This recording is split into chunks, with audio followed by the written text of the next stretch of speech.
Welcome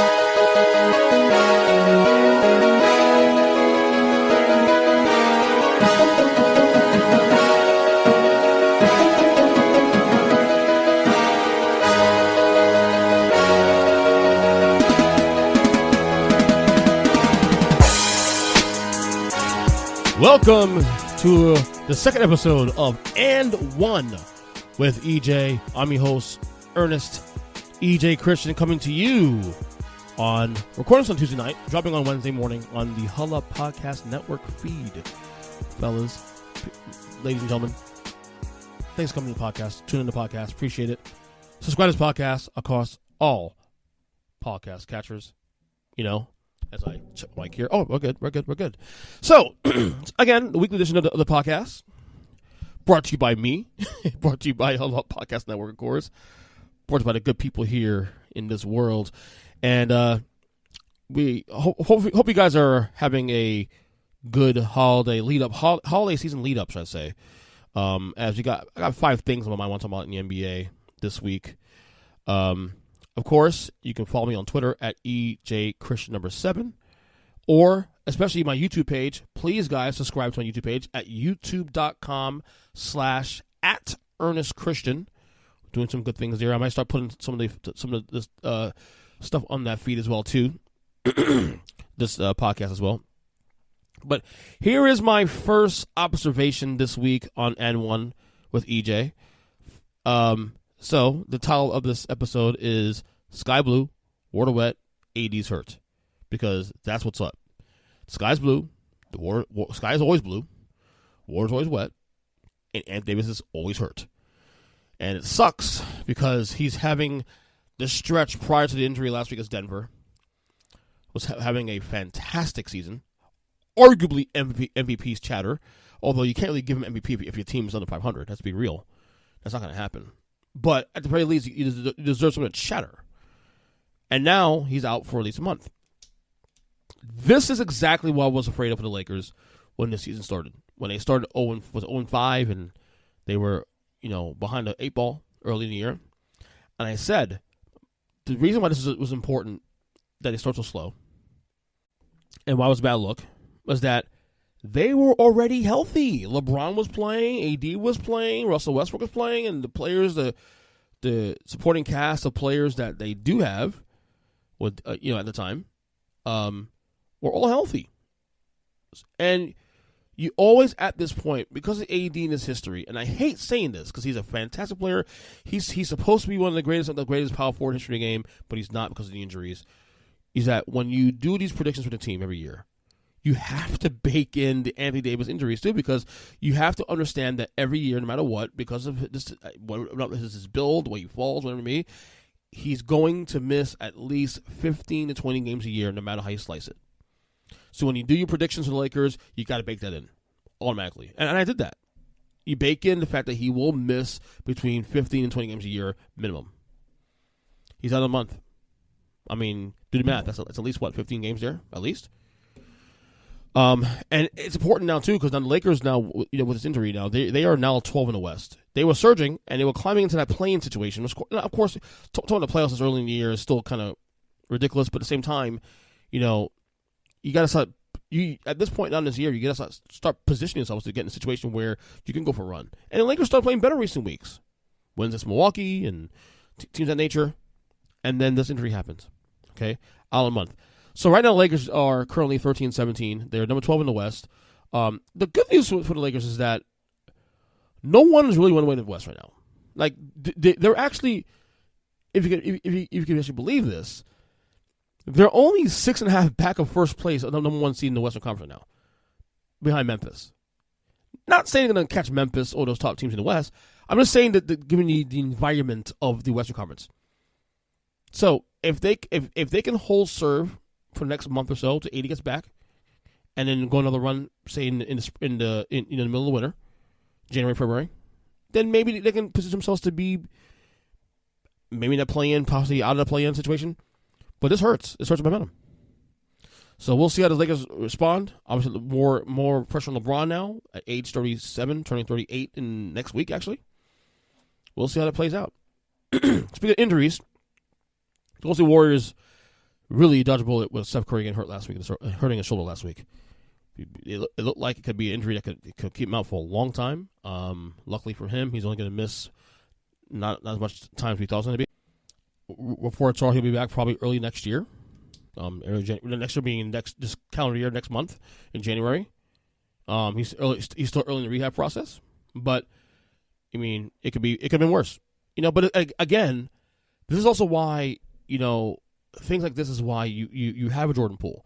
If you missed Steph Curry for a little while, is why you have a Jordan Poole in there to replace him. Now tonight they lost to the Knicks in big fashion, so that didn't help. But the Warriors are just holding serve. I still think the Warriors, when it's all said and done, once they get things in order, right now they're 15 and 17, 11 in the West. Again, another team that's a whole serve until he gets back, and then hopefully they position themselves to be one of the better teams in the Western Conference.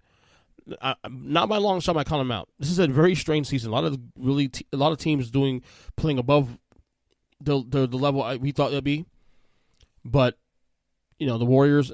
I still think they'll be fine overall. I still think when it's all said and done, that the Warriors will be fine. But the Steph Curry, they dodge a bullet there. They dodge a bullet. So hopefully he's back sooner or later, and you'll see the Warriors go another run toward the back end of the season, or at least through the All-Star break. Number 3, the Miami Heat are finally settling in. Now, I say this as they lose tonight to Chicago, but prior to that, they had won 4 games in a row, albeit against teams that should beaten, San Antonio's and Houston's and the OKC's of the world. But again, when you start slow, you don't get to cut the line. You don't get to say, "Oh, well, it's an easy game." You have to win those games. This is the same Heat team that they beat Boston, whatnot. But lose to Detroit and lose to who's it? Detroit and some other bad team they lost to recently. San Antonio, for example, a couple weeks ago. So the Heat is settling in a little bit finally. They're right now. They're 18 in the Eastern Conference. And like I said, I think when it's all said and done, they'll find themselves back in the top 6. I think the Knicks, who have not won 8 in a row, are playing out their gourd. Maybe sustain this, maybe they don't. We'll see. But there's clearly some separation in the Eastern Conference right now. Miami's not part of that separation yet. There's still the Milwaukee's and Boston's, and then Cleveland's, and then Brooklyn, who's put all together, which we'll get to in a second. But the Heat have settled in a little bit finally. Again, weird saying this now as they lose to the Bulls tonight, but we'll see how things go. Move forward with this team. I still have trust in this team. Tyler Herro's out of his mind, so we'll obviously have that going. They got to stay healthy, of course. That's number one. They got to stay healthy. This has been one of the biggest bugaboos of the year, is they cannot stay healthy. And hopefully they stay healthy going forward, and if they stay healthy, they'll be fine. All right, number 4, the New Orleans Pelicans have cooled off a little bit. Last week on the podcast, was the leadoff topic of the show was the Pelicans being red hot. Since that podcast, they have lost 4 in a row. It's funny how when you start getting the spotlight on you, things change a little bit. They now dropped to 4 in the West. They were number 1 in the West at this time of recording. Now number 4. Look, I still think they're a really good team. I still think they'll figure things out. But this is part of the ebb and flow of the NBA season. For crying out loud, the Orlando Magic prior to Monday had won 6 in a row. Don't mean anything. I do think New Orleans has a lot of growing pains to go through still. I mean, obviously you talk about Zion. Zion's having a fantastic year, but again, this is growing pains for this team now. This is growing pains. I do think this team will be a playoff team, not a play-in team. I think of the 6 teams in the Western Conference, I think when it's all said and done, they will be one of the best 6 teams in the West. I'm confident in that, barring any injuries, of course, to Zion or Brandon Ingram, for example, too. They should be fine. Obviously losing Brandon Ingram for a couple games too, especially, is not going to help. It has hurt the team. You need all hands in. But I think overall, once all said and done, this is part of the growing pains of being that team. When you have more eyeballs on you, and people looking at you as a contender, a little bit of pressure, maybe a little bit of pressure. But again, also the excuse here is that they don't have Brandon Ingram right now too. He's been out for a while. All right, finally, 5th thing here. I was finishing this week's N1 with EJ. And again, guys, thanks for tuning into this podcast, as always. Can we give the Nets head coach, Jacques Vaughn, some credit here? He took... It seems like eons ago, the Nets were literally a dumpster fire. Kyrie Irving and his issues, obviously, off the court. Steve Nash struggling with everything. Kevin Durant just being frustrated. Ben Simmons in and out of the lineup. Hasn't figured it out yet. All of a sudden, you bring in Jacques Vaughn. You elevate Jacques Vaughn instead of bringing Ime Udoka as head coach. And the Nets have been on a roll. Right now, the Nets in the Eastern Conference as of this recording, the Nets are number 4 in the East, have won 6 in a row, 9 of the last 10 games. They're playing better. Ben Simmons is starting to figure things out. Kevin Durant is all of a sudden climbing the MVP discussion. Kyrie Irving is playing within himself. Look, I agree that this Nets team will be judged ultimately in the playoffs because of who they have, and I'm with you on that one. But can we give Jacques Vaughn credit for taking over a dumpster fire and now has this team playing fantastic basketball? They're only 3.5 back in the East of Milwaukee. And they're playing great basketball. And you know, if we're all talk about Kevin Durant, and look, the players deserve the credit, of course, what they're doing on the court. But I wanted to give a shout out to Jacques Vaughn for taking over a dumpster fire and getting things done with that team. And this team is playing out of its mind right now. Full credit to that guy, Jacques Vaughn, in Brooklyn. So, there you go.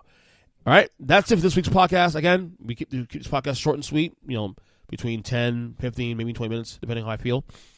Again, I am on Twitter at EJChristen7. Again, shout out to Big Jim, James Neese, for letting me do this on the feed. Of course, the Huddle podcast, of course, as I appear on there every Tuesday. Every Tuesday with the guys, with Matt, with Jim, with Kyle, as we talk NFL football. But here's my NBA thing here. So until next week, guys, have a very Merry Christmas. Stay safe, and we'll see you next week on the pod. Later.